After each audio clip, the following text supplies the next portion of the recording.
Salut chers internautes, je vous retrouve aujourd'hui dans notre rubrique hebdomadaire. Aujourd'hui, je vous propose comme menu du jour l'épidémie d'Ebola qui continue à ravager l'Afrique. Cette épidémie très dangereuse vient de réapparaître en République démocratique du Congo. Prenons donc précaution devant cette maladie. Dans quelques instants, le détail. L'Afrique vit l'une des phases difficiles pour ce peuple, suite à l'apparition de diverses maladies incurables. La maladie du moment s'appelle Ebola, qui continue à se propager et à toucher davantage les économies des pays atteints par cette épidémie. Au cours de cette semaine, des cas semblables au virus d'Ebola ont été signalés en RDC. Il existe différents types de virus.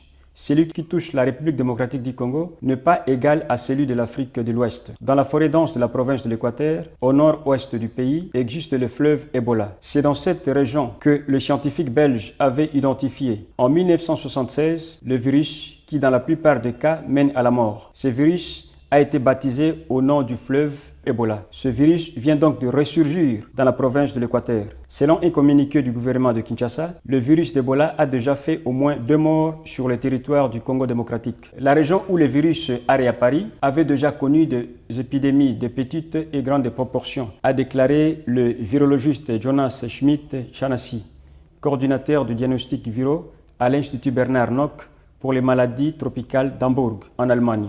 C'est ainsi que l'épidémie de l'Équateur n'a pas probablement de lien avec celle de l'Afrique occidentale, a-t-il ajouté. Moins cruel. Bien que la situation soit préoccupante, il y a lieu de signaler que le type de virus qui a ressurgi en RDC est moins cruel que celui qui touche l'Afrique occidentale. Depuis le mois de mars dernier, quelques 1500 personnes ont péri en raison de l'épidémie de fièvre d'Ebola au Libéria, en Sierra Leone, en Guinée-Conakry et au Nigeria. C'est la plus grande épidémie de cette maladie. Le taux de mortalité, ou soit le rapport entre le nombre de décès et d'infectés, est estimé à 20%, soit un taux inférieur à celui enregistré en Afrique occidentale, a expliqué Schmidt-Chanassi. Certains types de virus d'Ebola sont inoffensifs aux êtres humains, mais n'atteignent que le singe. L'un des types d'Ebola est dénommé le virus reston, découvert dans la ville américaine du même nom, vers les années 90, ainsi qu'en Chine et aux Philippines. Par contre, le virus qui se propage actuellement en Afrique occidentale tue jusqu'à 90% des infectés.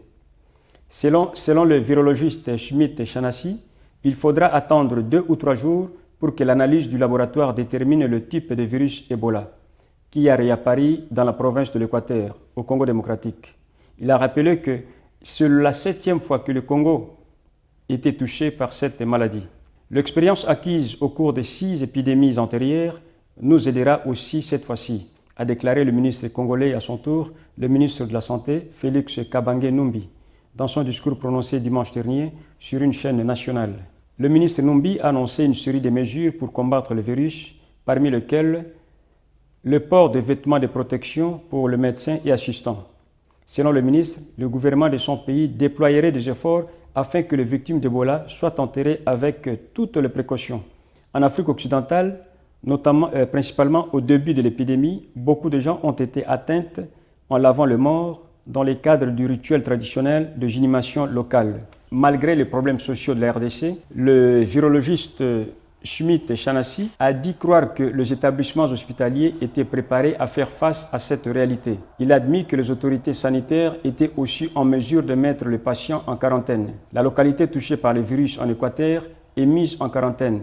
Cette mesure peut retarder la propagation de l'épidémie. Pratiquement, il n'y a pas d'hypothèse que le virus atteigne la capitale Kinshasa, située à des centaines de kilomètres de cette région, a affirmé le virologiste Schmidt-Chanassi. La semaine dernière, le ministre de la Santé a annoncé qu'il enverrait dans cette localité des spécialistes locaux et ceux d'autres pays africains pour combattre l'épidémie. Face à cette situation, le pays voisin de la RDC reste aux aguets. L'Angola, particulièrement, a déjà créé des conditions pour éviter que la maladie atteigne son territoire. Voilà, mesdames et messieurs, c'était là notre rubrique hebdomadaire sur l'actualité internationale. Aujourd'hui, je vous ai parlé d'Ebola, une maladie très dangereuse. Je vous invite à prendre précaution devant cette maladie qui met en danger la vie des millions de personnes. Merci d'avoir été avec moi sur votre écran. Prochain rendez-vous, la semaine qui s'annonce. Merci beaucoup. Au revoir.